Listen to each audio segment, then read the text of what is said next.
Hello everyone. चलिए दोस्तों, इस वीडियो में हम कवर करेंगे जो सीए इंस्टीट्यूट ने एससीएमपी के स्टडी मटेरियल को रिवाइज किया है, called as study material edition 2021। उसके बारे में हम यहाँ पर बात करने जा रहे हैं। ओके दोस्तों, सीए इंस्टीट्यूट ने स्टडी मटेरियल में कुछ क्वेश्चंस को ऐड किया है, कुछ कॉन्सेप्ट्स को डिलीट किया है, कुछ क्वेश्चंस के सॉल्यूशंस में चेंजेस लेकर आए हैं।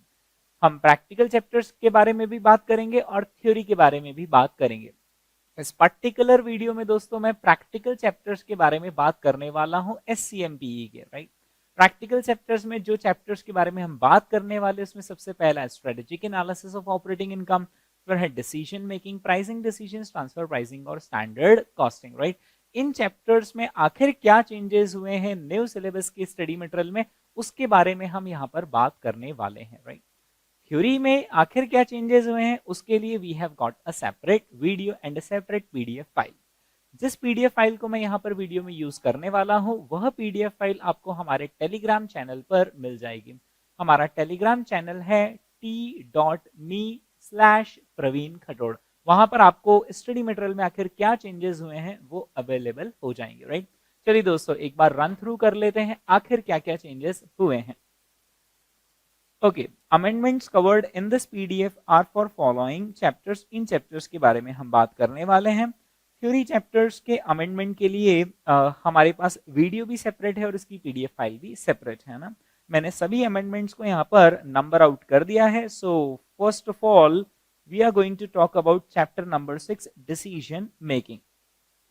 दोस्तों, स्टडी मटेरियल एडिशन 2021 के पेज नंबर 6.14 पर एक न्यू केस सिनेरियो ऐड किया गया है। मैं इस केस सिनेरियो को पूरा वर्ड टू वर्ड तो रीड नहीं कर रहा हूं, लेकिन मैं आपको ब्रीफली इसे समझा रहा हूं।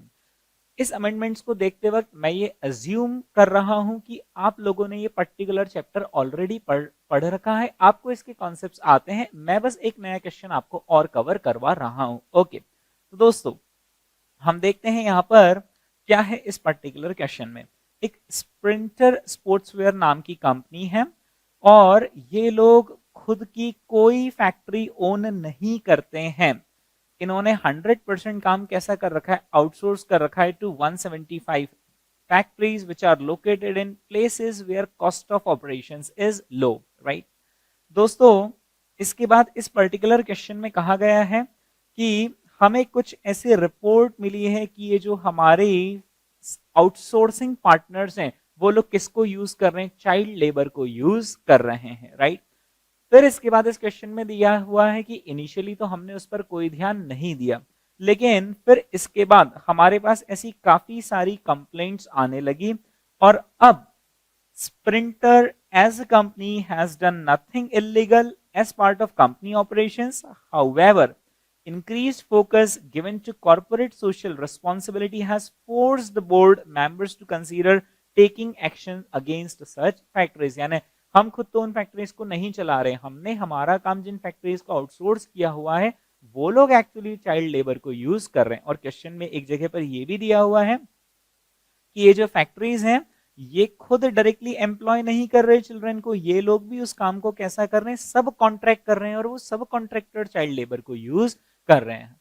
ये पर्टिकुलर क्वेश्चन डिसीजन मेकिंग में एथिकल कंसीडरेशन से रिलेटेड है। Required discuss why Sprinter Sportswear should attempt to address this issue. यहां पर हमसे बोला है कि आखिर हमारी कंपनी को इस पर्टिकुलर इशू को क्यों एड्रेस करना चाहिए, और वर्ड क्या यूज किया है दोस्तों, डिस्कस।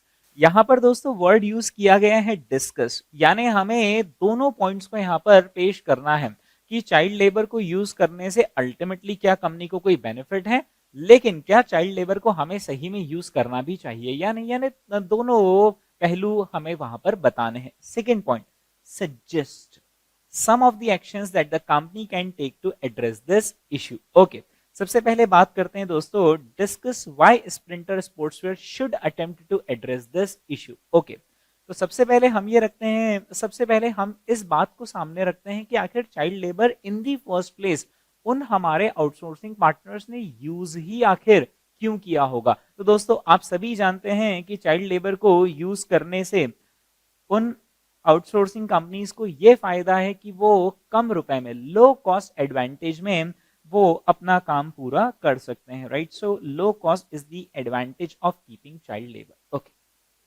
दूसरी चीज, क्या चाइल्ड लेबर सही में रखना चाहिए? नहीं रखना चाहिए, राइट।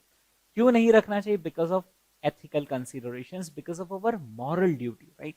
ये हमारी कंपनी की, कॉर्पोरेट्स की मॉरल ड्यूटी है, राइट, कि उन्हें चाइल्ड लेबर को यूज नहीं करना चाहिए। काफी सारी कंट्रीज की गवर्नमेंट ने चाइल्ड लेबर को बैन कर रखा है। उसके पीछे रीजन ये है कि उनकी अदरवाइज एजुकेशन नहीं हो पाती। बिकॉज अगर चाइल्ड लेबर परमिट कर दी तो काफी सारे पेरेंट्स, काफी सारे लोग ऐसे हैं जो कहेंगे कि अब आप इसी एज से कमाना स्टार्ट कर दो, काम करना स्टार्ट कर दो, एजुकेशन पर वो फोकस नहीं करेंगे। तो क्योंकि गवर्नमेंट चाहती है कि चिल्ड्रन एजुकेशन ले, इसलिए उन्होंने चाइल्ड लेबर को बैन कर रखा है, राइट।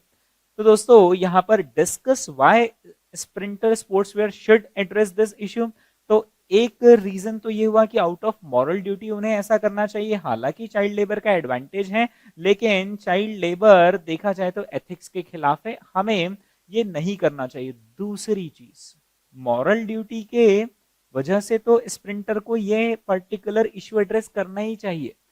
कल को अगर लेटेस्ट से इसके बारे में कुछ पेपरबाजी हो गई कि इस कंपनी के जो प्रोडक्ट्स हैं वो देखो इन नन्हे हाथों ने बनाए हैं, तो हो सकता है कि मीडिया में हमारी नेगेटिव पब्लिसिटी हो जाए और लोग फिर हमारे प्रोडक्ट को बॉयकॉट करना शुरू कर दें। तो ऐसी रिमोट चांसेस हैं वैसे इसके, लेकिन अगर ऐसा हो गया तो फिर प्रॉब्लम में हमारी कंपनी आ जाएगी। हालांकि हम डायरेक्टली नहीं यूज कर रहे हैं चाइल्ड लेबर को, हमारे पार्टनर्स यूज कर रहे हैं, आउटसोर्सिंग पार्टनर्स, लेकिन फिर भी क्योंकि वो प्रोडक्ट हमारा बना रहे तो हमारे ऊपर भी ये चीज आ सकती है, राइट। देखेंगे दोस्तों फर्स्ट पॉइंट का आंसर आखिर इंस्टीट्यूट ने क्या लिखा हुआ है। ओके, हाँ जी, तो यहाँ पर उन्होंने बताया है कि अगर हम आउटसोर्स करते हैं तो उसका लो कॉस्ट एडवांटेज है, और स्पेशली जब आप चाइल्ड लेबर यूज करते हैं।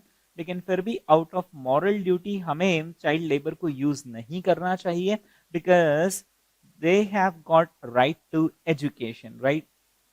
और फिर because of which child labor is illegal in most of the countries because they have got right to education।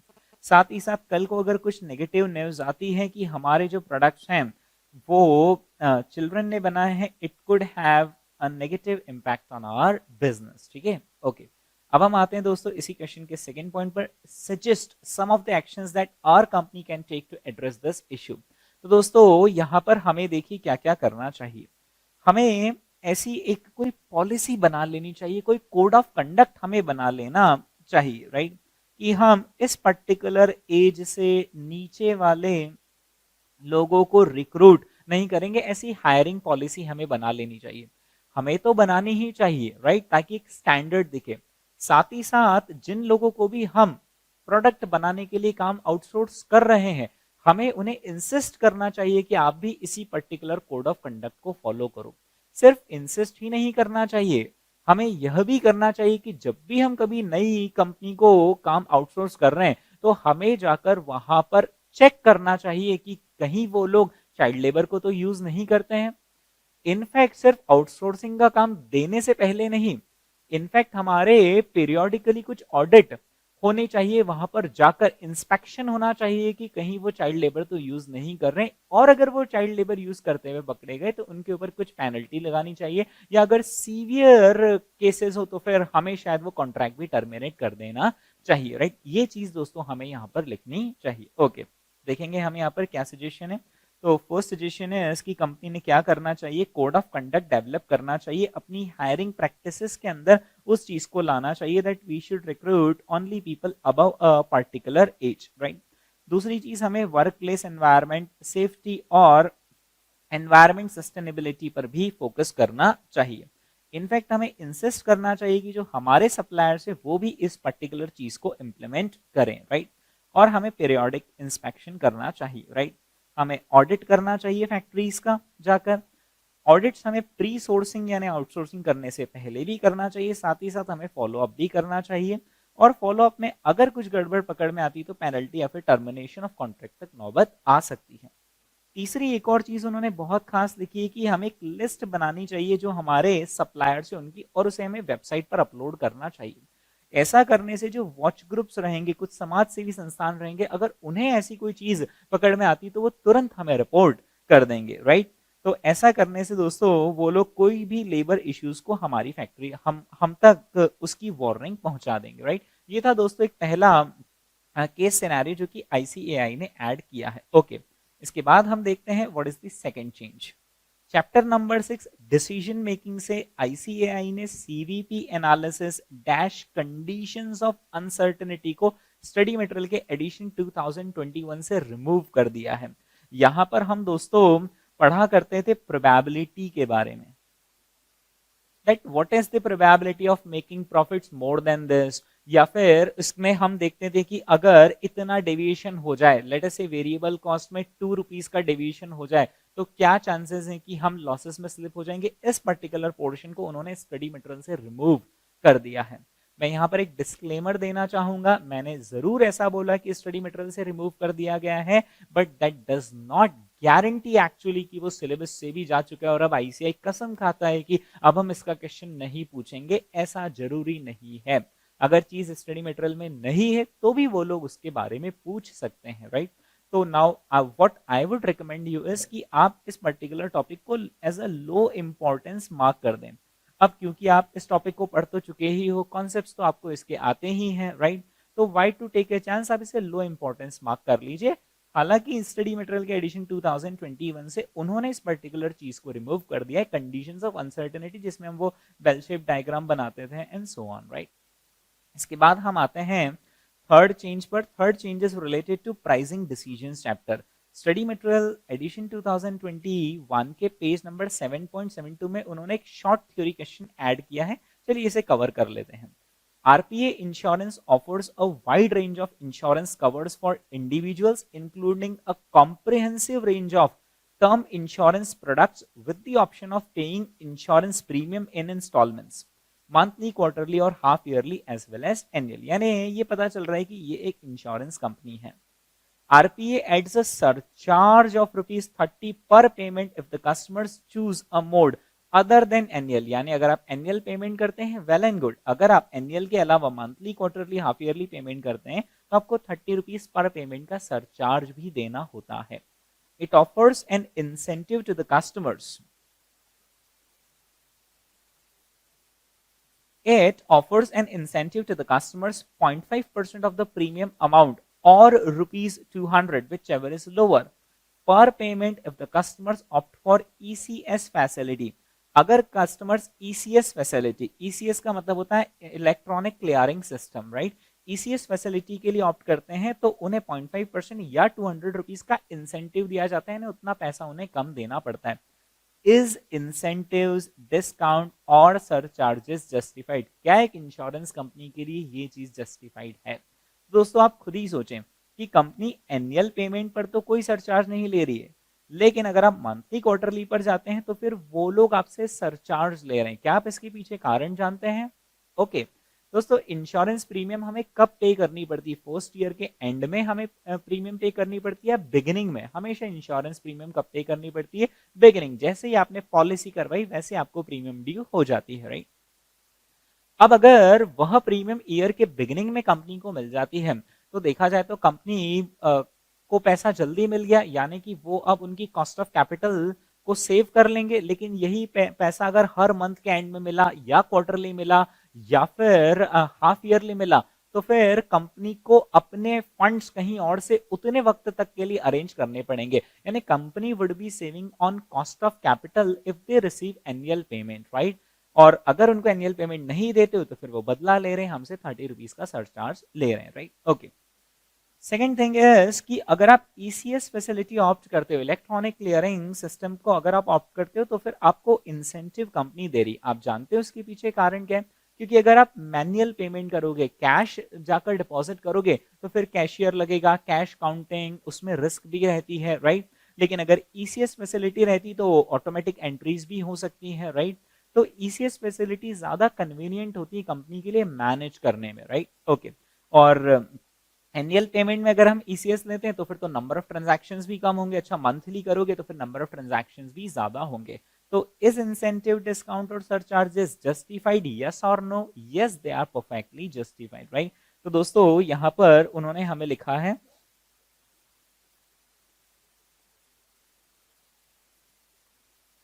सबसे पहला अपॉर्चुनिटी कॉस्ट ऑफ कैपिटल की सेविंग होती है अगर हमें वन फुल एनुअल ड्यूज मिल जाता है तो, right.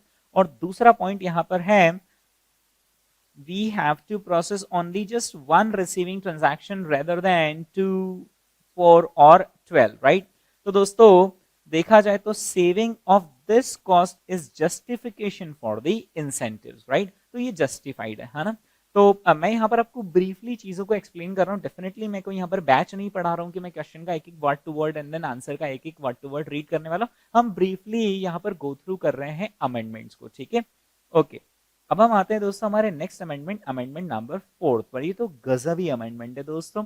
Divisional transfer pricing chapter है और उसके पेज नंबर 9.22 में एक क्वेश्चन है और उस क्वेश्चन को आईसीएआई काफी बार चेंज कर चुका है। जब पहली बार इस क्वेश्चन को लेकर आए थे तो वहां पर उस पर्टिकुलर क्वेश्चन में मिनिमम ट्रांसफर प्राइस 71.11 बताई गई थी। उसके बाद आईसीएआई कॉरिगेंडम लेकर आया था 2020 में और तब उन्होंने उसका सोल्यूशन चेंज करके मिनिमम ट्रांसफर प्राइस 68.33 कर दिया था। उसके बाद इस बार वापस से एडिशन 2021 में उन्होंने मिनिमम प्राइस चेंज करके कर दी है 70 rupees now. Okay, now which one is that question? अगर आप अपने नोट्स में जाएंगे, है ना, हमारी बुकलेट्स में जाएंगे तो वह स्टूडेंट जो वर्जन 3 के स्टूडेंट्स जिसको कॉस्टिंग न्यू सिलेबस वर्जन 3 की मिली है उनका उनके नोट्स में यह है question number 33, right. Divisional transfer pricing का क्वेश्चन नंबर 33। वह स्टूडेंट जो वर्जन 4 वाले हैं, जो फास्ट ट्रैक बैच वाले हैं, राइट, वे क्वेश्चन नंबर 28 पर देख लें, आपको ये पर्टिकुलर क्वेश्चन मिल जाएगा, राइट। इसके सेकंड पॉइंट में अमेंडमेंट आया है और सोल्यूशन में चेंज करके उन लोगों ने अब मिनिमम ट्रांसफर प्राइस कितनी कर दी है? 70 रुपीज उन्होंने मिनिमम ट्रांसफर प्राइस कर दी है। आप सिंपल क्या करेंगे, अब मैं डेफिनेटली यहाँ पर वो इतना बड़ा क्वेश्चन था जिसको हमें करने में मेन बैच में काफी सारा समय लगा था। पूरा क्वेश्चन तो मैं नहीं करवा रहा हूँ, आई एम अज्यूमिंग कि वहां पर जो मैंने 68.33 जो आईसीएआई का इससे पहले लेटेस्ट आंसर था वो मैंने आपको समझा दिया था। मैं आपको बताता हूं कि ये 70 वाला आंसर फाइनली ज्यादा करेक्ट क्यों है। उसके लिए दोस्तों यहां पर देखें आप, as explained above, the best strategy for division A would be to transfer 45,000 units to B and 5,000 units externally. तो बेस्ट स्ट्रेटेजी यहां पर हमने निकाली थी कि 45,000 बाहर कर दे ट्रांसफर डिवीजन ए और 5,000 यूनिट्स 45,000 यूनिट्स ट्रांसफर कर दे डिवीजन बी को और 5,000 यूनिट्स एक्सटर्नली सेल कर दे। अब हमें उसके लिए क्या निकालनी है? Minimum transfer price. आप हर कोई जानते हैं कि मिनिमम ट्रांसफर प्राइस का फॉर्मूला क्या होता है? मार्जिनल कॉस्ट यानी कि variable cost plus additional outlay per unit plus opportunity cost. अब यहां पर देखा जाता है कि नेक्स्ट बेस्ट ऑल्टरनेटिव क्या है? अपॉर्चुनिटी कॉस्ट को कैलकुलेट करने के लिए क्या देखा जाता है? What is the next best alternative that is available to us? तो दोस्तों इन केस अगर हम 45,000 यूनिट्स ट्रांसफर नहीं करते हैं तो फिर नेक्स्ट बेस्ट ऑल्टरनेटिव है कि हम 30,000 यूनिट्स पूरी बाहर ले जाकर एक्सटर्नल मार्केट में दे दें, 15,000 यूनिट्स हम स्पेशल ऑर्डर में दे दें और 5,000 यूनिट्स हम किसको ट्रांसफर कर दें? बी को। या फिर हम 30,000 यूनिट्स एक्सटर्नल में दे दें और पूरी की पूरी 20,000 यूनिट्स हम किसको दे दें? डिवीजन बी को। हर केस में हमें 15 रुपीज पर यूनिट का कंट्रीब्यूशन मिलेगा। वो जब आप क्वेश्चन पूरा पढ़ेंगे और फिर इसे देखेंगे तो आपको समझेगा कि हाँ हर हाल में हमें 15 रुपीज का कंट्रीब्यूशन तो मिलना ही मिलना है, राइट। तो 15 रुपीज एक तरीके से अपॉर्चुनिटी लॉस हो जाएगा जब सारी 45,000 यूनिट्स किसको ट्रांसफर की जाएगी? डिवीजन ए को। तो 55 रुपीज है वेरिएबल कॉस्ट, 15 रुपीज का opportunity loss of contribution, minimum transfer price is 70 rupees, right. In all the above options, best strategy and other alternatives, division A will work on full capacity and outlay on manufacturing, fixed cost and selling cost will be the same. यानी इसमें कोई change नहीं तो इसका कोई impact नहीं देंगे। Therefore, impact of additional outlay on the minimum transfer price per unit will be nil, right?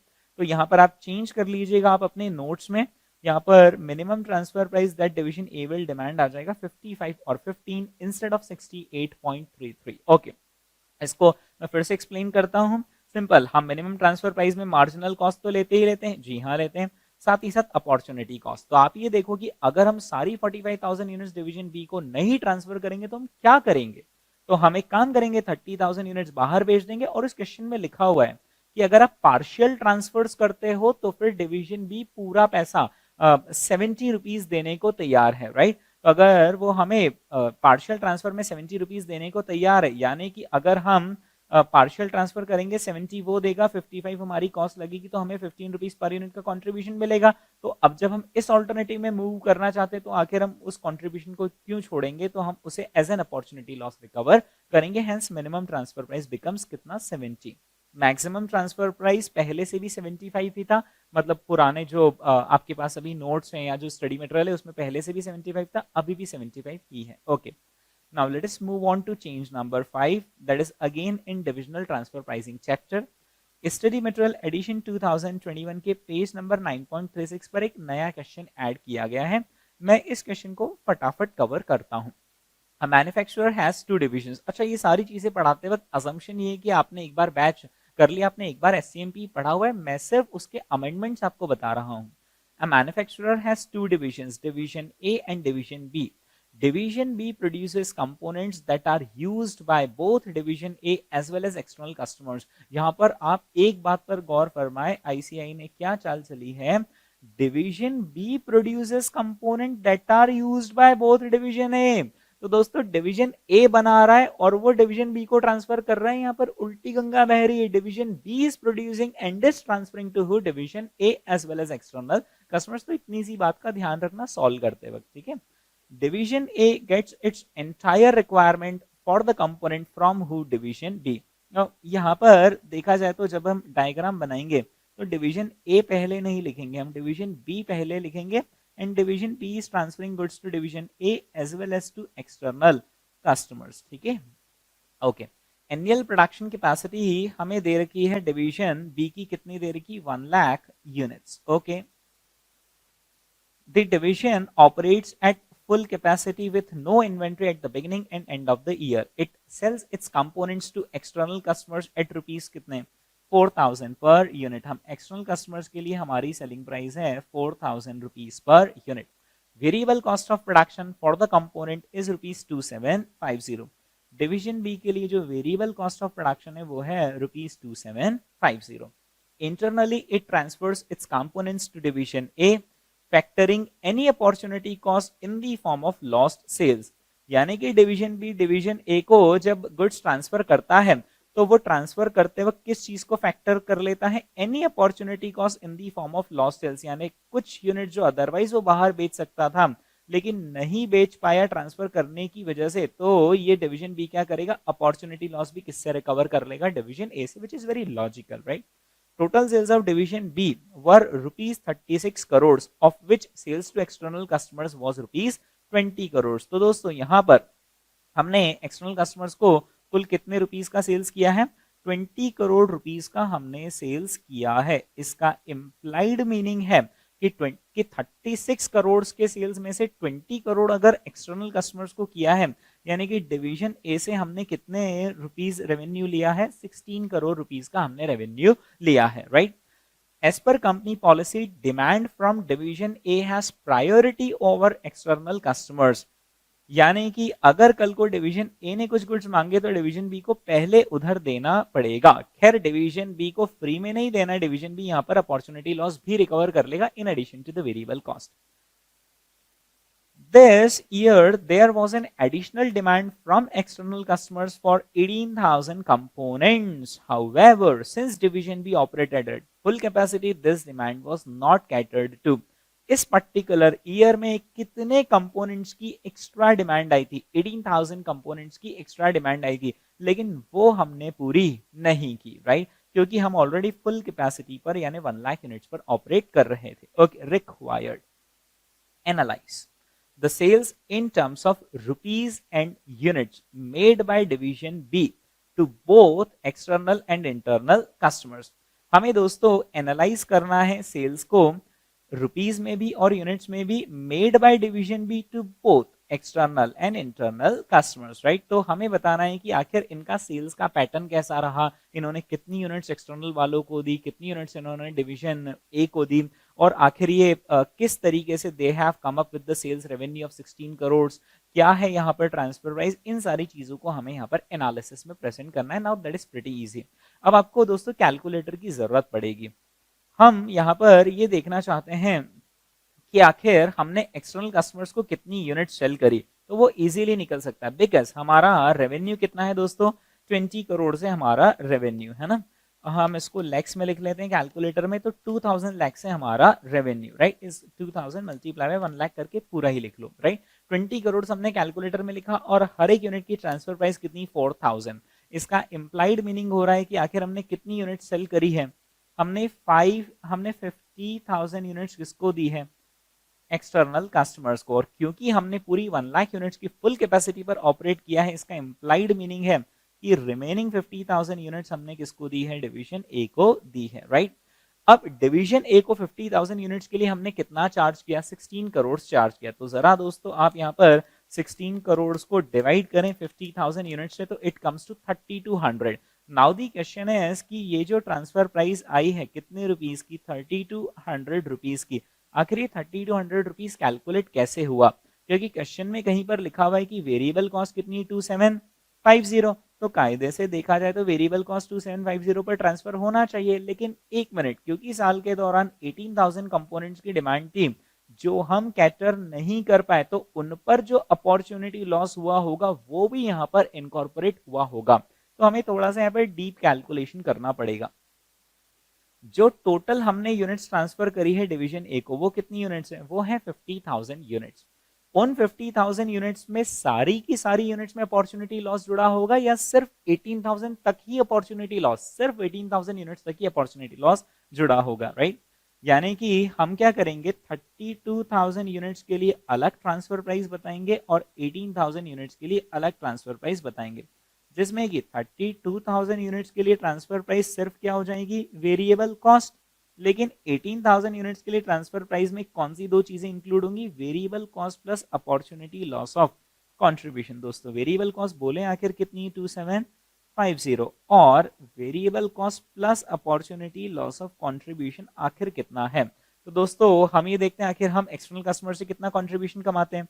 हम एक्सटर्नल कस्टमर्स को कितने में सेल करते हैं, 4000, और हमारी वेरिएबल कॉस्ट कितनी है, 2750। यानी देखा जाए तो हमारा contribution per unit from external customers कितना है, 1250। तो वो हम यहाँ पर चार्ज करेंगे, ठीक है। ओके, एक बार दोस्तों थोड़ा सा कैलकुलेटर को कष्ट दे में, 32,000 यूनिट्स मल्टीप्लाई बाय 2750, ये आता है 88 करोड़ 80 लाख। इसे मेमोरी में प्लस करेंगे, फिर 2750 plus 1250 it would be 4000 definitely, multiply by 18,000 units, ये आता है 7 करोड़ 20 लाख। मेमोरी रिकॉल दोस्तों हमारा आंसर आ गया 16 करोड़ के सेल्स को हमने एनालाइज कर लिया कि आखिर ये जो 16 करोड़ का सेल्स है इसका नंबर आखिर किस तरीके से डिराइव हुआ है, राइट। यही बात दोस्तों यहाँ पर उन्होंने फर्स्ट पॉइंट के सोल्यूशन में कही है। ये देखेंगे आप यहाँ पर उन्होंने बताया है कि लॉस कंट्रीब्यूशन है 1250 पर यूनिट, और यहाँ पर किस तरीके से, okay, therefore internal sales comprise of two parts, 32,000 units के लिए 2750 और 18,000 यूनिट्स के लिए पूरा 4000, और इस तरीके से 16 करोड़ का बाइफर्केशन आया है, ठीक है। अब हम आते हैं इसी क्वेश्चन के पॉइंट नंबर सेकंड पर। Recommend the transfer pricing range that would promote goal congruence between A and B. हमें यहाँ पर ट्रांसफर प्राइस की रेंज बतानी है, राइट। तो दोस्तों आपने ट्रांसफर प्राइसिंग चैप्टर पढ़ा हुआ है, मैं ऐसा अज्यूम कर रहा हूँ आपको पता है कि मिनिमम ट्रांसफर प्राइस और मैक्सिमम ट्रांसफर प्राइस आखिर कैसे निकालते हैं, राइट। तो मिनिमम ट्रांसफर प्राइस और मैक्सिमम ट्रांसफर प्राइस निकालने के लिए हमें ये बताना पड़ेगा कि कितने से कितने के बीच में आखिर ट्रांसफर हो जाए। तो दोस्तों मिनिमम ट्रांसफर प्राइस बेसिकली क्या हो जाएगी, वेरिएबल कॉस्ट, जो कि कितनी है 2750 रुपीज, और मैक्सिमम ट्रांसफर प्राइस क्या होती है कि कितना आखिर हद से हद सामने वाला पे करने को तैयार है। तो सिंपल सी बात है दोस्तों, एक्सटर्नल मार्केट में ये प्रोडक्ट कितने में मिलता है, 4000 रुपीज में मिलता है, राइट। यानी देखा जाए तो सामने वाला मैक्सिमम से मैक्सिमम कितना देने को तैयार हो जाएगा, 4000। ये देखें दोस्तों, transfer price range can be set between 2750 to 4000, है ना। हाल फिलहाल जो अभी ट्रांसफर प्राइसिंग की पॉलिसी है, अभी ट्रांसफर प्राइसिंग की पॉलिसी क्या है कि वेरिएबल कॉस्ट ले लो और अगर अपॉर्चुनिटी लॉस हो रहा हो तो वो ले लो। इसमें कौन फायदे में है, ट्रांसफरिंग डिवीजन फायदे में है या रेसिपिएंट डिवीजन फायदे में? दोस्तों इसमें रेसिपिएंट डिवीजन फायदे में, ट्रांसफरिंग को तो एज सच कोई फायदा ही नहीं हो रहा है ना। अगर कोई उसे अपॉर्चुनिटी लॉस नहीं है तो आप उस बेचारे को सिर्फ क्या दे रहे हो, इसकी वेरिएबल कॉस्ट, और अगर अपॉर्चुनिटी लॉस है तो कह रहे हो चलो ठीक है ये भी ले लो, राइट। लेकिन देखा जाए तो रेसिपिएंट डिवीजन को यहाँ पर फायदा है कि अगर कल को वो ट्रांसफरिंग डिवीजन को कोई अपॉर्चुनिटी लॉस नहीं तो उसे सिर्फ वेरिएबल कॉस्ट जो कि बेयर मिनिमम है उस पर ही गुड्स मिल जाएंगे और गोल कॉन्ग्रुएंस नहीं होगा। तो गोल कॉन्ग्रुएंस होने के लिए दोस्तों जो ट्रांसफर होगा वो एनीवेयर बिटवीन 2750 से लेकर 4000 के बीच में हो जाएगा। बहुत सिंपल सी बात है। अगर अपॉर्चुनिटी लॉसेस ज्यादा हुए तो फिर वो 4000 के क्लोज जाकर ट्रांसफर प्राइस सेट होगी, और अगर अपॉर्चुनिटी लॉसेस नहीं है, अगर बहुत कम है तो फिर 2750 के नजदीक फाइनली दोनों के बीच में नेगोशिएट होगी transfer price. Okay, third point, discuss the effect of changes in external demand on the transfer price for the company assuming the current policy continues. फिर से पढ़ेंगे, discuss the effect of changes in external demand. दोस्तों बात तो सही है, जैसे जैसे एक्सटर्नल डिमांड बढ़ती जाएगी वैसे वैसे ट्रांसफर प्राइस भी बढ़ती जाएगी एज पर करंट पॉलिसी। बस इसी बात को हमें वहां पर डिस्कस करना है, राइट। तो सिंपल सा उसका जो कंक्लूजन है वो मैं बता देता हूं कि जैसे जैसे जैसे एक्सटर्नल डिमांड बढ़ेगी वैसे वैसे वैसे ट्रांसफर प्राइस बढ़ेगी। वैसे तो ट्रांसफर प्राइस 2750 से कितने के बीच में रहनी है, 4000 के बीच में रहनी है। अगर एक्सटर्नल डिमांड कुछ भी नहीं है तो फिर तो 2750 ही रहेगी ट्रांसफर प्राइस, लेकिन अगर खूब सारी एक्सटर्नल डिमांड है तो फिर वो 4000 के क्लोज पहुंचती चली जाएगी, है ना। आईसीआई ने इसे 3 कैटेगरी में डिवाइड करके बहुत अच्छे से समझाया है। हम देख लेते हैं दोस्तों आखिर उस सोल्यूशन को। ओके, तो वो 3 कैटेगरीज आखिर उन्होंने क्या दी है। अगर अगर एक्सटर्नल मार्केट है, ओके, सबसे पहले यहां से चलते हैं। अगर कोई एक्सटर्नल मार्केट नहीं है तो सिंपल ट्रांसफर प्राइस कितनी हो जाएगी, 2750। अगर एक्सटर्नल मार्केट है तो फिर क्या होगा, वहां पर हमें अपॉर्चुनिटी लॉस रिकवर करना पड़ेगा in the form of lost sales, लेकिन वो तभी जब लॉस्ट सेल्स हो। लेकिन अगर आपकी total demand is within production capacity of 1 lakh units, क्या आप अपॉर्चुनिटी लॉस रिकवर करेंगे? No, there will be no opportunity cost, और उस केस में जो वेरिएबल कॉस्ट है वही ट्रांसफर प्राइस रहेगी, राइट। यानी आईसीआई ने 2 पार्ट में उसको डिस्कशन को डिवाइड कर लिया। अगर एक्सटर्नल डिमांड ही नहीं है तो खेल ही खत्म, 2750।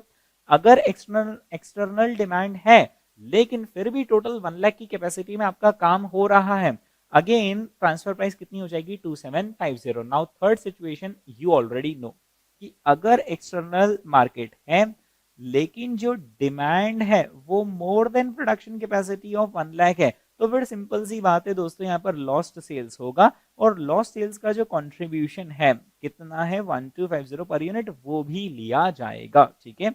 और फिर यहाँ पर सिंपल सी बात कही गई कि जितना ज्यादा लॉस्ट सेल्स होगा फॉर डिवीजन बी, वो उतना ज्यादा transfer price, average transfer price को हाई रखेगा टुवर्ड्स 4000 पर यूनिट, ठीक है। ओके, अब हम आते हैं दोस्तों हमारे नेक्स्ट चेंज पर, चेंज नंबर 6, जो कि स्टैंडर्ड कॉस्टिंग चैप्टर में है। स्टडी मटेरियल एडिशन 2021 के पेज नंबर 12.20 पर एक नया क्वेश्चन ऐड किया गया है। देखेंगे दोस्तों इस पर्टिकुलर क्वेश्चन को। Well-known Footwear Limited is a shop that focuses on shoes for various sports and activities like jogging, cricket, tennis, and hockey. Budgeted profit for WF is calculated considering an average selling price of rupees 500 per pair and an average cost of rupees 350 per pair. The supervisor of the WF has discretion in staffing and in setting prices. यानी supervisor यहाँ पर क्या कर सकता है, staffing में discretion है उसको लेकर, यानी लेबर को शायद कम ज्यादा कर सकता होगा, और सेलिंग प्राइस वो कम ज्यादा कर सकता है। Usually the WF is staffed for 650 hours per month at a budgeted rate of rupees 125 per hour.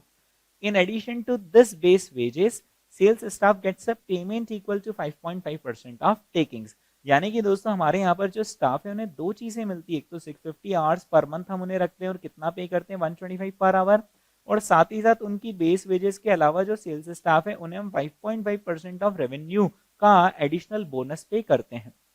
Moreover, staffing levels are not expected to change in response to little changes in shoe sales। बहुत important line है ये, इनका कहना है कि जो staffing level है वो कम ज्यादा नहीं होगा in response to little changes in shoe sales.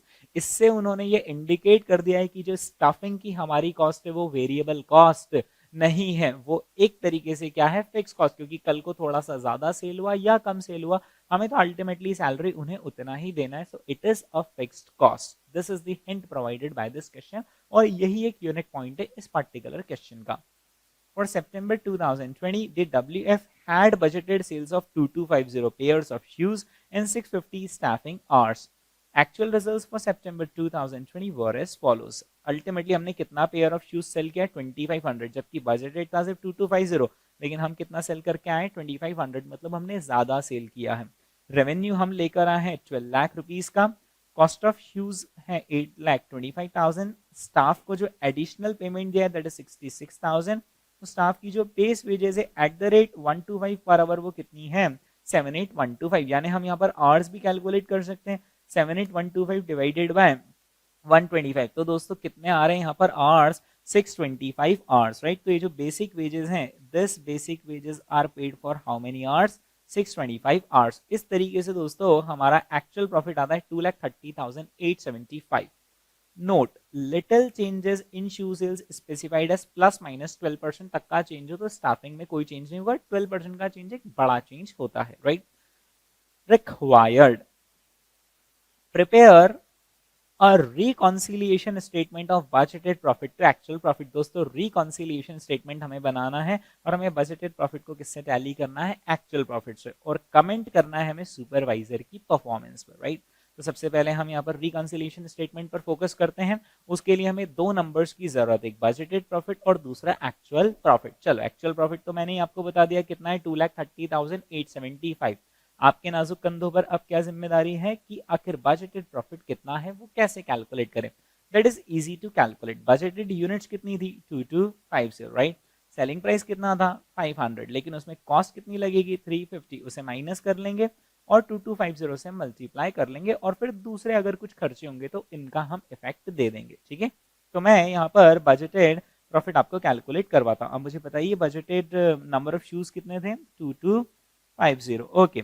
हमारी बजटेड सेलिंग प्राइस कितनी थी दोस्तों, बजटेड सेलिंग प्राइस थी 500 पर पेयर, ओके। लेकिन जो हमारी एवरेज कॉस्ट थी वो कितनी थी, 350 रुपीज थी per pair. Now my question to you is कि क्या ये जो एवरेज कॉस्ट 350 की है इसमें सारी कॉस्ट इंक्लूडेड है, यानी इंक्लूडिंग स्टाफिंग की कॉस्ट और उनको जो हम बोनस देने वाले वो सब कुछ इंक्लूडेड है, या फिर ये 350 सिर्फ मटेरियल है, ओके। तो क्वेश्चन ने बहुत क्लियरली कुछ बताया नहीं, लेकिन हम यहाँ पर कुछ हिंट कैच कर सकते हैं, देखना कैसे। यहाँ पर जो इन्होंने एक्चुअल इनकम स्टेटमेंट बनाया उसमें उन्होंने कॉस्ट ऑफ शू वर्ड लिखा है और फिर स्टाफ का पैसा अलग से लिखा है, मतलब कॉस्ट ऑफ शू एक तरीके से क्या हो गया, मटेरियल, और दूसरी कॉस्ट हो गई अदर देन स्टाफ। ये है 8,25,000 रुपीज, और आप इसे डिवाइड कर ले 2500 से, देखें दोस्तों क्या नंबर आता है, यानी कितना आ रहा है 330, and this 330 number is very close to 350, यानी हम ये यहाँ पर ये अंदाज लगाएंगे कि ये जो 350 है this is only for material, okay. तो दोस्तों हमें जो कॉस्ट ऑफ शूज लगी, और यहाँ पर एक और वर्ड से भी हिंट लगती है, that word here written is cost of shoes and here it is cost of 350 per pair of shoes, right. तो यहाँ पर कॉस्ट ऑफ शूज बजटेड कितनी है, 350, यानी हमारा कॉन्ट्रीब्यूशन पर यूनिट कितना हो जाएगा, 150। दोस्तों मैं 150 को ही कंट्रीब्यूशन बोल रहा हूं, मैं इसमें से लेबर माइनस नहीं कर रहा हूं, because labour in this particular case is not a variable cost, it is a fix cost, ठीक है। तो कंट्रीब्यूशन पर यूनिट कितना हो गया, 150। लेकिन यहाँ पर एक छोटा सा कैच है कि लेबर के दो एलिमेंट्स हैं, लेबर को हम बेस वेजेस भी दे रहे हैं और एडिशनल पेमेंट। बेस वेजेस तो कैसे फिक्स दे रहे हैं हम, 125 पर hour irrespective of little changes in shoes, लेकिन जो वर्कर को हम एडिशनल पेमेंट दे रहे हैं ना 5.5% ऑफ टेकिंग्स, वो एक तरीके से कैसा है, फिक्स या वेरिएबल, वो है वेरिएबल। तो हमें अभी कंट्रीब्यूशन पर यूनिट कैलकुलेट नहीं करना चाहिए, इनफैक्ट हमें अभी इसमें से एक और चीज माइनस करनी चाहिए, ये भी एक वेरिएबल कॉस्ट है और ये भी एक वेरिएबल कॉस्ट है, और ये जरूर यहाँ पर क्वेश्चन ने बताया कि फिक्स कॉस्ट है, ओके। तो दोस्तों 5.5% ऑफ टेकिंग्स की बजाय मैं सेलिंग प्राइस का 5.5% ले लेता हूँ, 500 का 5.5% कितना होता है, 27.5, ठीक है। तो ये 27.5, हाँ। अब हम निकाल लेते हैं कि आखिर हमारा कंट्रीब्यूशन पर यूनिट कितना है, ठीक है। तो ये आता है 122.5 आता है हमारा कंट्रीब्यूशन पर यूनिट। इसे हम मल्टीप्लाई कर लेंगे कितनी यूनिट से, 2250 यूनिट से, तो हमारा टोटल कंट्रीब्यूशन आएगा 275,625। और ये जो 275,625 है, इसमें से हम क्या माइनस कर लेंगे, फिक्स कॉस्ट। फिक्स कॉस्ट हम कौन सी, बजटेड वाली माइनस करेंगे, क्योंकि ये जो हम स्टेटमेंट बना रहे हैं, कौन सा बना रहे हैं, बजटेड स्टेटमेंट। तो बजटेड फिक्स कॉस्ट के लिए बजटेड आवर्स कितने थे, 650 आवर्स, और एट द रेट ऑफ कितना देते थे, 125 पर आवर। ठीक है, तो यहाँ पर कर ही लेते हैं, 650 hours multiply by 125 per hour कितना होता है, ये 650 इंटू 125 यानी कि 81,250, और इसे हम माइनस कर लेते हैं, तो ये आ जाएगा हमारा budgeted profit 275,625 minus this 194,375 is our budgeted profit. यहाँ पर दोस्तों अब आप देख सकते हैं कि 194,375 is our budgeted profit. Actual profit तो सीधे हम यहीं से ही कॉपी कर लेंगे। अब बच्चा जानता है कि रिकंसिलिएशन स्टेटमेंट बनाने के लिए हमें क्या करना पड़ेगा, वेरिएंसेस कैलकुलेट करने पड़ेंगे। ठीक है, वेरिएंसेस कैलकुलेट करने में दोस्तों वो तो हमें सेल्स के भी वेरिएंसेस कैलकुलेट करने, मटेरियल के भी वेरिएंसेस कैलकुलेट करने, लेबर जो वेरिएबल है उसके भी वेरिएंसेस कैलकुलेट करने, और जो फिक्स है हमें उसके भी वेरिएंसेस कैलकुलेट करने हैं। ठीक है, ओके। तो दोस्तों सबसे पहले हम फोकस करते हैं sales volume variance. I am assuming कि आपको ये सारे वेरिएंसेस के फॉर्मूला और रिकंसिलिएशन आ सकते हैं। मैं सिर्फ आपको अमेंडमेंट यानी एक नया क्वेश्चन पढ़ा रहा हूं, मैं आपको बेसिक से कॉन्सेप्ट एक्सप्लेन नहीं कर रहा हूं। ओके दोस्तों, सेल्स वॉल्यूम वेरिएंस है ना, तो सेल्स वॉल्यूम वेरिएंस में हम सेल्स के वॉल्यूम का डिफरेंस लेते हैं, 2500 आ जाएगा, और 2250 जिसमें बजटेड वॉल्यूम से ज्यादा किया एक्चुअल सेल्स। जी हाँ, यानी कि सेल्स वॉल्यूम वेरिएंस कैसा आएगा, फेवरेबल। कितनी यूनिट से फेवरेबल आएगा, 250 यूनिट्स से फेवरेबल आएगा। क्वेश्चन इज कि इस 250 यूनिट्स को किससे मल्टीप्लाई करेंगे। तो आपको याद होगा वॉल्यूम के जो वेरिएंस होते हैं वो लेफ्ट साइड पर नहीं, वो राइट साइड पर आते हैं, और राइट साइड का सारा डेटा स्टैंडर्ड से मल्टीप्लाई होता है। हमारी स्टैंडर्ड प्राइस कितनी, 500। लेकिन एक बात और ध्यान रखना, यहाँ पर वर्ड भले ही सेल्स वॉल्यूम वेरिएंस दिखा है, लेकिन जब रिकॉन्सिलिएशन बनाते हैं तो वॉल्यूम वेरिएंस नहीं आता है, उसकी बजाय क्या आता है, यहाँ पर मार्जिन वॉल्यूम वेरिएंस आता है। ठीक है, तो दोस्तों सेल्स मार्जिन वॉल्यूम वेरिएंस के लिए हमें मार्जिन को यूज करना पड़ेगा। ओके, तो यहाँ पर हम क्या करेंगे, 250 यूनिट्स को 122.5 से मल्टीप्लाई कर लेंगे, ये 30625 कैसा आ गया, favourable sales volume variance, sales margin volume variance. Sales price variance यानी कि सेलिंग प्राइसेस में डिफरेंस देख पा रहे होंगे आप। सेलिंग प्राइसेस हमारी बजटेड सेलिंग प्राइस कितनी थी, 500। एक्चुअल सेलिंग प्राइस के लिए हम क्या करेंगे, 12 लाख को डिवाइड कर देंगे 2500 से, यानी कि हो जाएगा 480। तो हमारी जो एक्चुअल सेलिंग प्राइस रही है वो रही है 480 रुपीज, यानी कि हमने असली में जितने में बेचना था क्या उतने में बेचा है, कम में बेचा है, कम में बेचा है। कितने रुपीज कम में बेचा है, 20 रुपीज का एडवर्स वेरिएंस आ रहा है per unit, multiply by number of units. आपको पता होगा कि प्राइस वेरिएंसेस में एक्चुअल यूनिट्स ली जाती है, तो 20 रुपीज के डिफरेंस को हम 2500 से मल्टीप्लाई कर रहे हैं, ये आता है 50,000 एडवर्स। ठीक है, ये आता है दोस्तों 50,000 एडवर्स, है ना। मैं यहाँ पर आपको प्रॉपर सेल्स प्राइस वेरिएंस का फॉर्मूला लिखवा कर नहीं करवा रहा हूँ, मैं लॉजिकली इस क्वेश्चन को आपको करवा रहा हूँ। ओके, इसके बाद शू कॉस्ट वेरिएंस यानी कि मटेरियल की कॉस्ट का वेरिएंस। मटेरियल की कॉस्ट वेरिएंस का फॉर्मूला आपको पता होगा, standard cost compared with actual cost. Okay, तो दोस्तों यहाँ पर ये जो 8,25,000 है ये क्या है, एक्चुअल कॉस्ट। हमें क्या कैलकुलेट करनी, स्टैंडर्ड कॉस्ट। आप जानते हैं that standard cost is calculated for actual output. How much is our actual output, 2500 units actual output, और हर एक यूनिट पर कितने रुपीस का मटेरियल लगना चाहिए था, 350। तो सिंपल आप क्या करें, 2500 इंटू 350 कर लेंगे, 8,75,000 का मटेरियल लगना चाहिए था, लेकिन कितने का लगाया, 8,25,000 का, यानी 50,000 का फेवरेबल वेरिएंस आ रहा है। शू कॉस्ट वेरिएंस यानी मटेरियल कॉस्ट वेरिएंस आ रहा है 50,000 फेवरेबल। ओके, अब इसके बाद ये कमीशन वाला वेरिएंस हम कैलकुलेट करते हैं। कमीशन वाले वेरिएंस को आप एक तरीके से वेरिएबल ओवरहेड्स के वेरिएंस की तरह कैलकुलेट कर सकते हैं, राइट। तो आप सिंपल यहाँ पर देखेंगे कि कितनी कॉस्ट लगनी चाहिए थी वर्सेस एक्चुअल में कितनी कॉस्ट लगी है कमीशन के नाम पर। ओके, तो स्टैंडर्ड कमीशन कितना बनना चाहिए था और एक्चुअल में कमीशन कितना बना है। तो एक्चुअल कमीशन तो मैं ही आपको बता दूं कितना बना है, कितना बना है एक्चुअल कमीशन 66,000, राइट।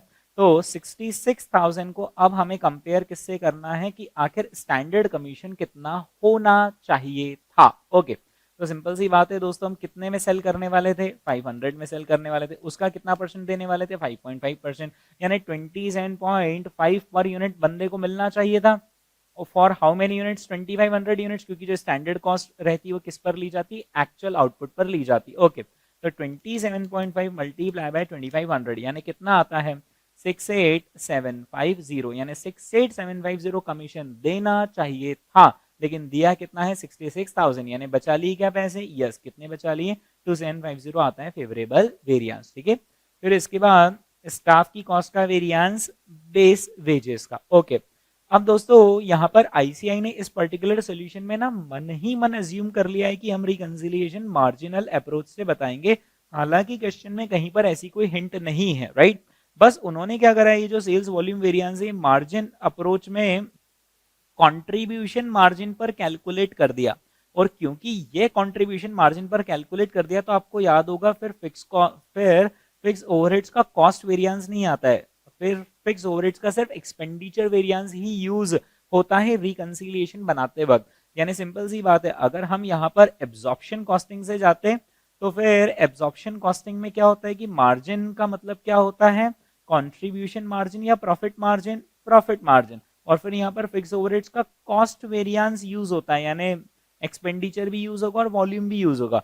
लेकिन अगर आप मार्जिनल कॉस्टिंग अप्रोच से जाते हो तो फिर यहाँ पर सेल्स मार्जिन वॉल्यूम वेरिएंस में कौन सा मार्जिन यूज होता है, कंट्रीब्यूशन मार्जिन, और फिर हम फिक्स ओवरहेड्स का सिर्फ कौन सा वाला वेरिएंस लेते हैं, एक्सपेंडिचर वेरिएंस। तो क्योंकि यहाँ पर मार्जिन में आईसीआई ने कंट्रीब्यूशन ले लिया, इसलिए यहाँ पर सिर्फ कौन सा वाला वेरिएंस आएगा, एक्सपेंडिचर वेरिएंस। बच्चा बच्चा जानता है एक्सपेंडिचर वेरिएंस का फॉर्मूला क्या होता है, budgeted fix overheads minus actual fix overheads. Actual fix overheads कितने हैं, 78125। ओके, अब हमें क्या कैलकुलेट करने, budgeted fix overheads, that is easy, 650 multiply by 125, 650 multiply by 125, तो बजटेड फिक्स ओवरहेड्स आते हैं 81250 और एक्चुअल फिक्स ओवरहेड्स हैं 78125, यानी पैसे बचा ली क्या ओवरहेड्स में, यस, 3125 फेवरेबल आता है फिक्स ओवरहेड्स का एक्सपेंडिचर वेरिएंस। अगर आप ये कैलकुलेटर चला लेंगे तो ये डेटा टैली हो जाएगा, यानी हमने रिकंसिलिएशन स्टेटमेंट बना लिया। Okay, comment on supervisors performance. अब इस रिकंसिलिएशन स्टेटमेंट को देखते हुए हमें सुपरवाइजर की परफॉर्मेंस पर कमेंट करना है कि how well did he perform और how bad did he perform.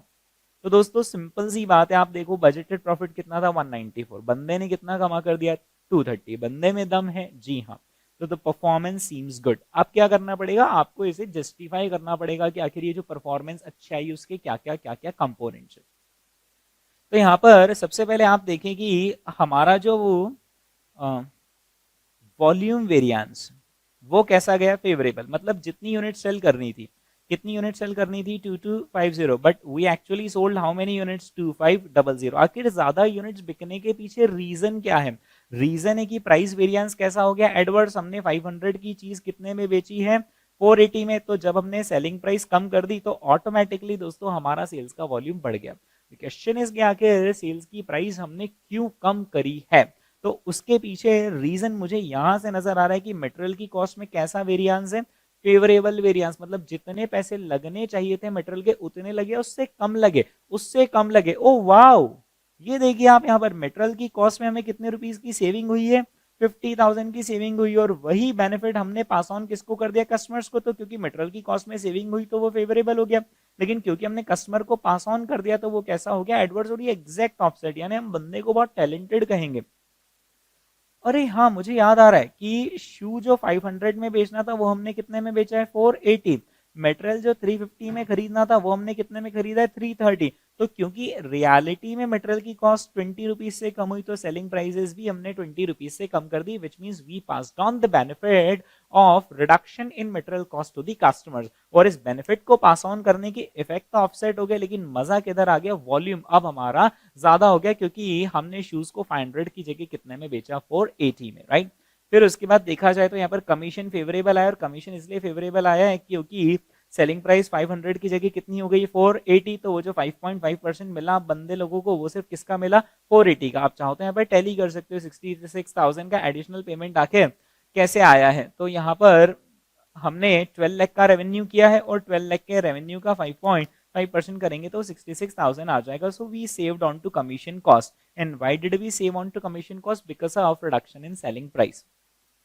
यहाँ पर देखा जाए तो हमारे फिक्स ओवरहेड्स में भी 3125 की बचत हुई है, और उसके पीछे रीजन ये है कि हमें लगाने थे कितने स्टाफिंग आवर्स 650, लेकिन वही काम, मतलब मेरे हिसाब से तो वही काम नहीं, 2250 की जगह हमने कितनी यूनिट्स बेच डाली, 2500 ज्यादा यूनिट्स बेच डाली in less number of hours. तो देखा जाए तो फिक्स ओवरहेड्स में भी बंदे ने कम स्टाफिंग आवर्स में ज्यादा सेल्स जनरेट कर दिया, राइट। यही सारी बातें दोस्तों यहाँ पर लिखी हुई है कमेंट के फॉर्म में। मैं अब इसका एक एक पॉइंट रीड नहीं करता हूं, आपकी पीडीएफ मैंने इसके साथ शेयर की है, आप उसे देख लें। Overall it appears that manager has done a great job of making revenue and controlling cost, ठीक है, और ये वर्किंग्स उसकी आपके साथ शेयर की गई है। अब हम आते हैं सेवेंथ चेंज पर, स्टैंडर्ड कॉस्टिंग, और ये चेंज सुनकर दोस्तों आप खुश हो जाएंगे।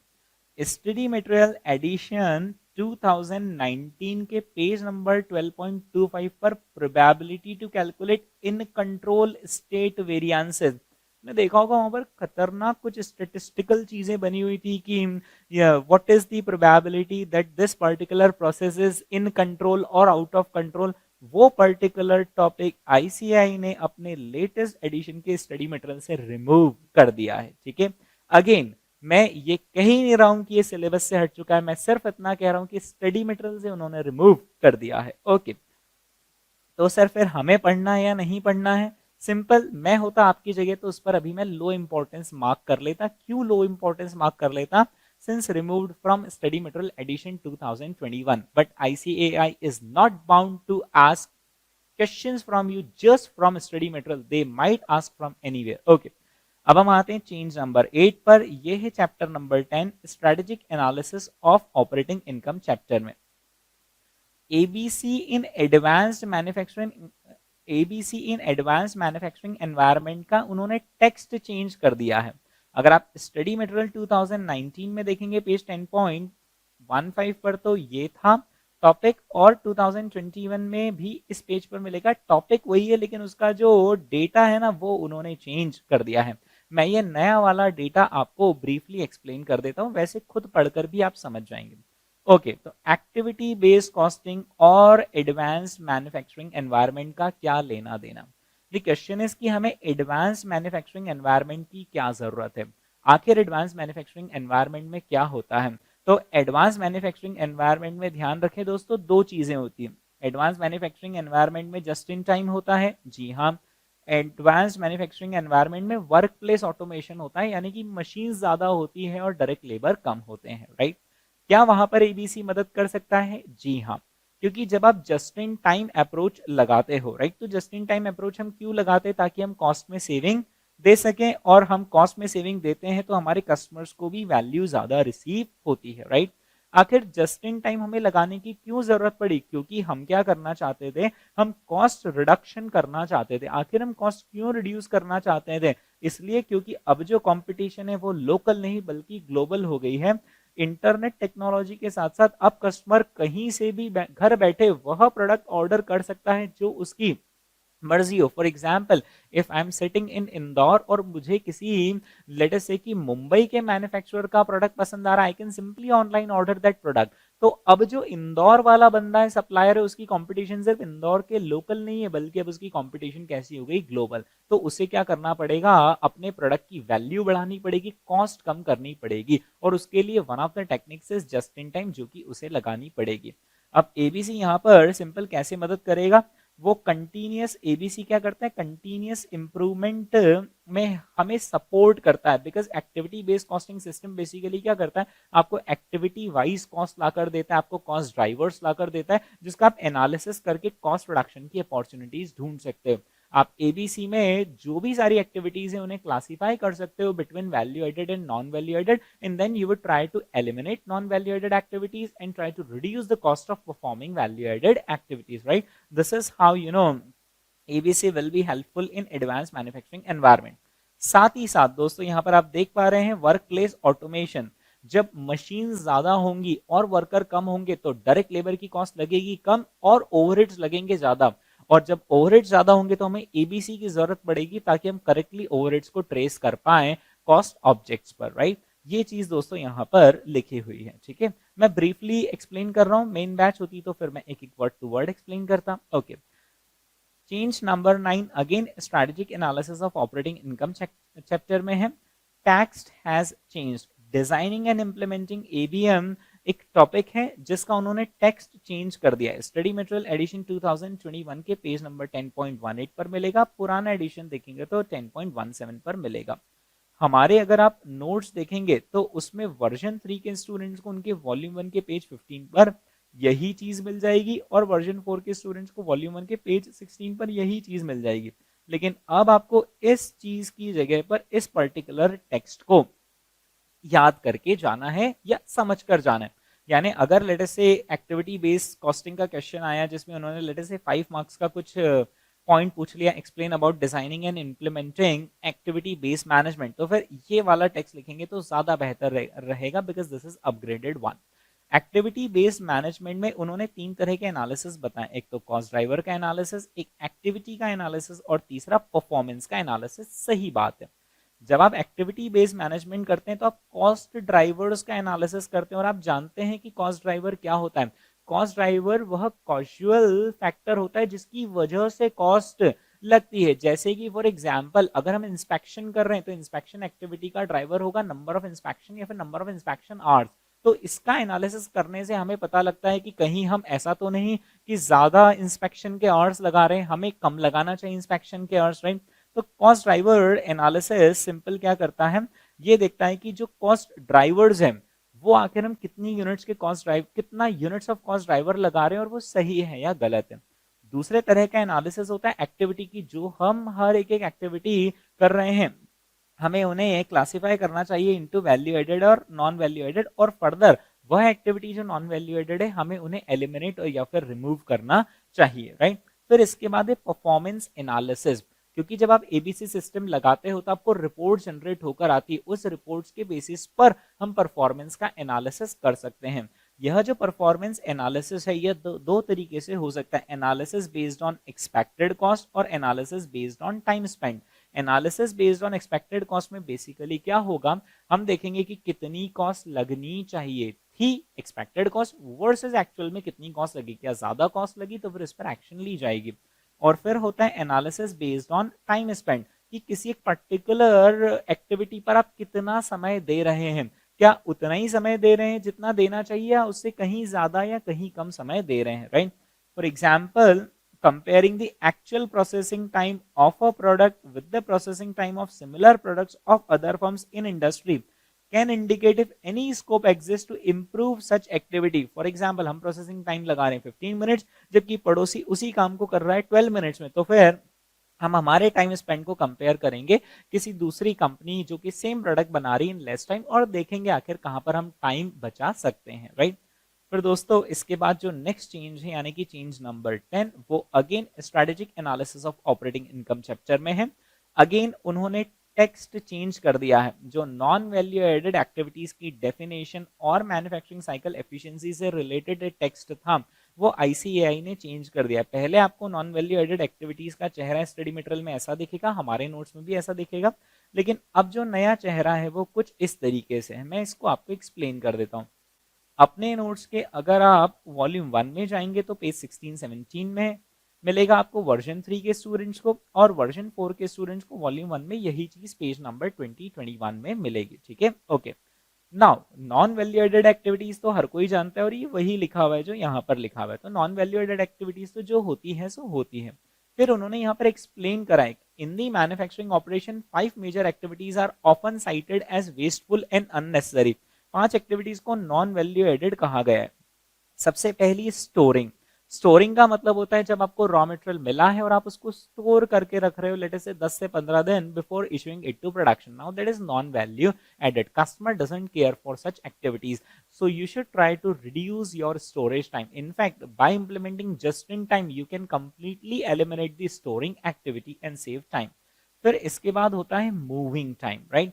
मूविंग टाइम का मतलब होता है जब मटेरियल को या फिर हम डब्ल्यूआईपी को या फिनिश गुड्स को एक प्रोसेस से दूसरी प्रोसेस, एक डिपार्टमेंट से दूसरे डिपार्टमेंट मूव करते हैं तो उसमें वेस्टेज ऑफ टाइम होता है लेकिन मटेरियल में कोई वैल्यू एडिशन नहीं होता है, तो that is non value added.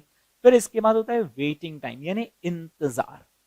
हमारा पर्टिकुलर रॉ मटेरियल या फिर डब्ल्यूआईपी किसी प्रोसेस के बाहर जाकर खड़े हैं, प्रोसेस वाले का कहना है कि अभी मैं पिछली वाला ही यूनिट कंप्लीट कर रहा हूं, आप थोड़ा इंतजार करो। And now this waiting time is a non value added activity, right. और इसके बाद होता है इंस्पेक्टिंग टाइम। अगर आप इंस्पेक्शन कर रहे हो तो उससे आपकी प्रोडक्शन प्रोसेस थोड़ी सी डिले होती है, राइट। तो इंस्पेक्टिंग टाइम को भी नॉन वैल्यू एडेड माना जाता है। कहते हैं कि इंस्पेक्शन की जरूरत ही क्या, आपको तो पहली बार में ही सही प्रोड्यूस कर देना चाहिए था, यानी काम ही आपको ऐसा करना चाहिए था कि इंस्पेक्शन की जरूरत ही ना पड़े। फिर इसके बाद होती है स्केजुलिंग एक्टिविटी, यानी कि जो हम शेड्यूल बनाते हैं कि हमें कौन कौन से रिसोर्सेज को कहाँ कहाँ डिप्लॉय करना है, कौन सा ऑर्डर अभी एग्जीक्यूट करना है, कौन सा ऑर्डर हमें नेक्स्ट एग्जीक्यूट करना है, एंड सो ऑन। ऐसा कहा जाता है कि आपको स्केजुलिंग की जरूरत ही नहीं पड़ना चाहिए, आपको जस्ट इन टाइम मैन्युफैक्चरिंग पर आ जाना चाहिए, यानी जैसे ही ऑर्डर आए आपको मैन्युफैक्चर करना चाहिए। तो ऐसे केस में आपको स्केजुलिंग की जरूरत ही नहीं पड़ेगी कि मुझे कौन सा ऑर्डर कब प्रोड्यूस करना है, भाई वो तब करना है जैसे ही वो रिसीव हो, राइट। ओके, फिर इसके बाद ये टेस्ट और अंडरस्टैंडिंग दे रखा है, तो बहुत ही बेसिक से उन्होंने बात करी यहाँ पर, आप चाहें तो इसे पढ़ लेंगे। फिर इसके बाद बाय मेजरिंग एक्टिविटीज, ये ओके। इसके बाद ये पर्टिकुलर डायग्राम मुझे आपको समझाना है। ओके, तो मैं इस पर्टिकुलर डायग्राम को थोड़ा सा जूम कर रहा हूँ, देखेंगे दोस्तों। ये क्योंकि एग्जैक्ट स्टडी मटेरियल के स्क्रीनशॉट यहाँ पर रखे हुए, इसलिए थोड़ी सी क्लैरिटी कम है। ओके, तो ये डायग्राम यहाँ पर नेवली ऐड किया है आईसीआई ने अपने स्टडी मटेरियल में, जो प्रीवियस स्टडी मटेरियल में नहीं था। Customer places order for product, customer ने फोन घुमाया और उसने ऑर्डर प्लेस कर दिया। अब ये जो ऑर्डर है ये कौन रिसीव कर रहा है, हमारा मैन्युफैक्चरिंग। एक मिनट, ऑर्डर किसने रिसीव किया होगा, ऑर्डर रिसीव किया होगा सेल्समैन ने, और फिर सेल्समैन ने इतना समय लगा दिया ये ऑर्डर किस तक कम्युनिकेट करने में, मैन्युफैक्चरिंग। तो इस टाइम को कहा जाता है रिसीट टाइम। रिसीट टाइम मतलब कि वह समय जब हमें ऑर्डर रिसीव हुआ से लेकर वह समय जब हमने यानी सेल्समैन या मार्केटिंग टीम ने इस ऑर्डर को कम्युनिकेट करा, किसको, मैन्युफैक्चरिंग डिपार्टमेंट को। फिर मैन्युफैक्चरिंग डिपार्टमेंट क्या करेगा, मशीन को सेटअप करेगा। Machine setup begins for order. अब मशीन सेटअप करने में अगर आपने कुछ समय लगा दिया, लेट अस से 1 आवर का समय लगा दिया, ऑर्डर रिसीव हुआ, आपको मैन्युफैक्चरिंग को अपने मशीन सेटअप करने में कितने 1 आवर का समय लगा दिया, तो that is called as what, waiting time. यानी यहाँ पर ऑर्डर अभी वेट कर रहा है स्टार्ट होने का, और इसके बाद मैन्युफैक्चरिंग स्टार्ट हो जाती है। मैन्युफैक्चरिंग जैसे ही कंप्लीट होती है तो order is manufactured and product becomes finish goods. लेकिन फिनिश गुड्स हमने उस तक पहुंचाने में लेट अस से 7 डेज का समय लगा दिया, order is delivered to the customer. तो ये समय क्या कहलाता है, डिलीवरी टाइम। यानी आप समझ गए, रिसीट टाइम मतलब जब कस्टमर ऑर्डर दे दे हमारी मार्केटिंग टीम को, लेकिन हमारी मार्केटिंग टीम मैन्युफैक्चरिंग तक पहुंचाने में देरी कर दे, that is called as receipt time. Waiting time का मतलब होता है ऑर्डर मैन्युफैक्चरिंग तक पहुंच गया लेकिन उसने उसको स्टार्ट करने में डिले कर दिया, दैट इज वेटिंग टाइम। या प्रोसेस टू प्रोसेस ट्रांसफर में डिले हो रहा है, that is again waiting time. Manufacturing time is also called as processing time, जब हम सही में उस ऑर्डर को एग्जीक्यूट कर रहे हैं। और डिलीवरी टाइम यानी फिनिश गुड्स को कस्टमर के घर तक पहुंचाने में आखिर कितना समय लग रहा है।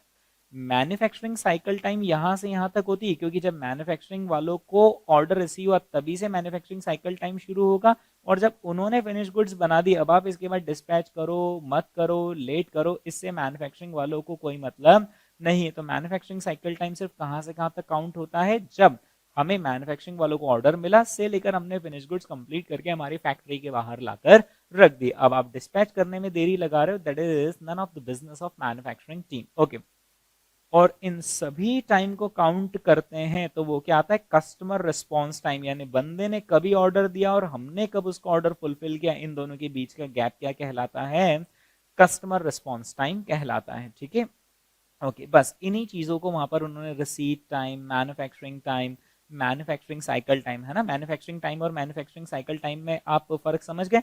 मैन्युफैक्चरिंग टाइम ये मतलब यही प्रोसेस टाइम, लेकिन मैन्युफैक्चरिंग साइकिल टाइम में जो लॉस ऑफ टाइम होता है ये भी इंक्लूड होता है। ठीक है, ओके। फिर उसके बाद ये कुछ कॉन्सेप्ट इनसाइट है, साइकिल टाइम, ओके। फिर इसके बाद delivery time, customer response time मैंने आपको एक्सप्लेन कर दिया, है ना। ओके, फिर उसके बाद उन्होंने मैन्युफैक्चरिंग साइकिल एफिशिएंसी का कॉन्सेप्ट दिया, जो वही है जो हमने ऑलरेडी पढ़ा हुआ है। मैन्युफैक्चरिंग साइकिल एफिशिएंसी का फॉर्मूला होता है कि प्रोसेस टाइम ऊपर लिखा जाता है न्यूमरेटर में और डिनोमिनेटर में टोटल मैन्युफैक्चरिंग टाइम आ जाता है, राइट। जैसे फॉर एग्जांपल अगर लेट से एक डॉक्टर के ऑफिस विजिट में हमें टोटल 50 मिनट्स लगे, जिसमें से 25 मिनट्स तो हमने वेट करा, 10 मिनट्स हमने वहां पर काफी सारे फॉर्म्स भरे, और डॉक्टर साहब ने हमें सिर्फ कितने समय देखा, 15 मिनट्स। तो अल्टीमेटली इफेक्टिवली तो हमारा काम सिर्फ कितने हुआ, 15 minutes, but we spent total time of how many, 15 minutes. यानी मैन्युफैक्चरिंग साइकिल एफिशिएंसी उनकी कितनी हो गई, 30% हो गई है, जिसे उन्हें इंप्रूव करना चाहिए। मैं आपको मैन्युफैक्चरिंग साइकिल एफिशिएंसी का कॉन्सेप्ट नहीं समझा रहा हूँ, ये वही है, ठीक है, ओके। फिर इसके बाद नेक्स्ट चेंज है 11th change, strategic analysis of operating income से रिलेटेड एडिशन 2021 के पेज नंबर 10.35 में एक नया क्वेश्चन ऐड हुआ है मैन्युफैक्चरिंग साइकिल एफिशिएंसी से रिलेटेड, है ना। मैं इसे पढ़ाते वक्त ये अज्यूम कर रहा हूं कि आपको मैन्युफैक्चरिंग साइकिल एफिशिएंसी का फॉर्मूला पता है। मैन्युफैक्चरिंग साइकिल एफिशिएंसी का फॉर्मूला होता है manufacturing cycle efficiency is equal to process time. Process time यानी कि वह समय जिसमें हकीकत में गुड्स हमने प्रोड्यूस करे, और डिवाइडेड बाय जमाने भर के जितने सारे समय हमने लगाए हैं, राइट। जैसे कि हमने इंस्पेक्शन टाइम लगाया, प्रोसेस टाइम लगाया, वेट टाइम लगाया, क्यू टाइम लगाया, मूव टाइम लगाया, वो सब कहां पर आ जाते हैं, डिनोमिनेटर में, और ये निकल जाती है मैन्युफैक्चरिंग साइकिल एफिशिएंसी, ठीक है, ओके। तो एक बार फटाफट इस क्वेश्चन को कर लेते हैं। यहाँ पर मैं ज्यादा डिटेल में इस चीज को नहीं पढ़ रहा हूँ, हम सिर्फ इस डेटा पर फोकस करेंगे। फर्स्ट पॉइंट पर आएंगे, calculate manufacturing cycle efficiency and interpret the result. Now that is pretty easy. Manufacturing cycle efficiency में 2.8 डेज जो हमें लग रहे हैं वो तो कैसा है, वैल्यू एडेड टाइम है, लेकिन बाकी सारे टाइम कैसे हैं, नॉन वैल्यू एडेड है। लेकिन मैन्युफैक्चरिंग साइकिल एफिशिएंसी का फॉर्मूला क्या होता है, value added time divided by all value added plus non value added time, that is total time हमें यहाँ पर लेना होता है, ठीक है, ओके। तो वैल्यू एडेड टाइम दोस्तों कितना हो जाएगा, 2.8। थोड़ा सा कैलकुलेटर को कष्ट दे में, 2.8 को डिवाइड करें इन सभी के टोटल से, तो पहले इन सभी का टोटल निकाल ले। 0.5 plus 2.8 plus 16 plus 4 plus 0.7, total आता है 24। और अब आप क्या करेंगे, 2.8 डिवाइडेड बाय 24 यानी कितना आता है, 11.66%, 11.67%। तो हम सिंपल क्या बोलेंगे कि 11.67% is our manufacturing cycle efficiency. What does that mean, interpretation ये है that out of total time only 11.67% of the time goes in performing value added activities. Rest of the time, rest of the time यानी कितना, 100% में से 11.67% minus करते तो कितना आता है, 88.33% goes in non value added activities. क्या ये अच्छी बात है, नहीं। हमें क्या ट्राई करना चाहिए कि हमें नॉन वैल्यू एडेड टाइम को कम करना चाहिए ताकि हमारी मैन्युफैक्चरिंग साइकिल एफिशिएंसी इंप्रूव हो। State what percentage of the production time is spent in non value added activities, अभी निकाल लिया था हमने 88.33%, ठीक है, okay. Calculate the delivery cycle time, calculate the delivery cycle time. Delivery cycle time का मतलब होता है कि जिस वक्त हमें ऑर्डर रिसीव हुआ, डिलीवरी साइकिल टाइम का मीनिंग होता है जिस वक्त हमें ऑर्डर रिसीव हुआ से लेकर कब हमने कस्टमर तक पहुंचा दिया, यानी एक तरीके से कस्टमर रिस्पांस टाइम के जैसा हो गया। तो सिंपल हमारा डिलीवरी साइकिल टाइम क्या है, इन सभी को हम ऐड कर देंगे तो ये आ जाएगा डिलीवरी साइकिल टाइम। इन सभी का एडिशन आपको याद आ रहा होगा, वो था 24 डेज, है ना। एक बार देख लो ना सोल्यूशन इसके, ये देखो 11.67% आ गया फर्स्ट पॉइंट का आंसर, 88.33% आ गया सेकंड पॉइंट का आंसर, और डिलीवरी साइकिल टाइम कितना आ गया, 24 डेज, ओके। अब हम आते हैं फोर्थ पॉइंट पर, calculate the new manufacturing cycle efficiency if by using lean production all Q time can be eliminated. Wow, company ने दोस्तों लीन सिस्टम लगाया और कंपनी ने क्या एलिमिनेट कर दिया, क्यू टाइम एलिमिनेट कर दिया। और अब हमें क्यू टाइम को हटाते हुए क्या करना है, नई मैन्युफैक्चरिंग साइकिल एफिशिएंसी कैलकुलेट करनी है। तो अब हम सिंपल क्या कर लेंगे, 2.8 को डिवाइड कर लेंगे इन सबके टोटल से, तो इन सबका टोटल जरा करें, 0.5 प्लस 2.8 प्लस 16 प्लस 0.7 यानी कि ये कितना आ जाता है, 20। और अब हम क्या कर लेंगे, 2.8 डिवाइडेड बाय क्या कर लेंगे, 20 यानी कितना आता है दोस्तों, 14%। देखें आप जरा आंसर कितना आ रहा है, आंसर 14%, ओके। अब आईसीआई ने इस पर्टिकुलर क्वेश्चन का एक और ऑल्टरनेटिव सोल्यूशन इशू किया है, वो मैं आपको समझा देता हूं क्यों और क्या। आईसीआई का कहना है कि जो वेट टाइम यहाँ पर दे रखा है, कितना दे रखा है वेट टाइम, 16 डेज का दे रखा है ना, ओके। ये वेट टाइम,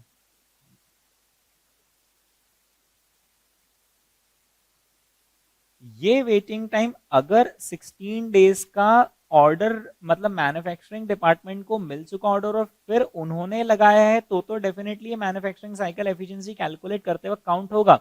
लेकिन यही अगर वेटिंग टाइम यहां रहा है, यानी कि वेट टाइम में बेसिकली ये जो हमारे मार्केटिंग वाले बंदे इन्होंने यहाँ तक ऑर्डर कम्युनिकेट करने में देरी करी 16 की, तो फिर मैन्युफैक्चरिंग साइकिल एफिशिएंसी कैलकुलेट करते वक्त वेट टाइम काउंट नहीं होगा, बिकॉज मैन्युफैक्चरिंग वाले बंदे तभी रिस्पॉन्सिबल होंगे जब उनको ऑर्डर रिसीव हुए उसके बाद से, राइट।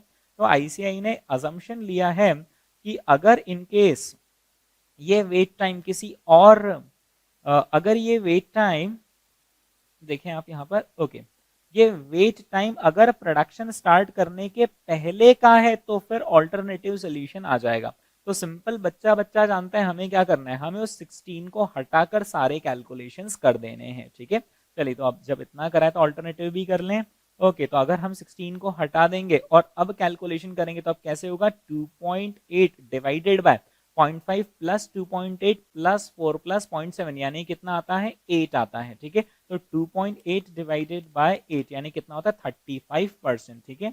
ये हो जाता है 35%। आ जाइए दोस्तों यहाँ पर ऑल्टरनेटिव में, ये देखिए यहाँ पर 35% आता है ऑल्टरनेटिव सोल्यूशन, और इसका इंटरप्रिटेशन क्या होगा कि 35% ऑफ द टाइम कैसा है, वैल्यू एडेड, और 65% समय हम वहां पर बिताते हैं जहां पर कोई वैल्यू एडिशन नहीं होता है, ठीक है।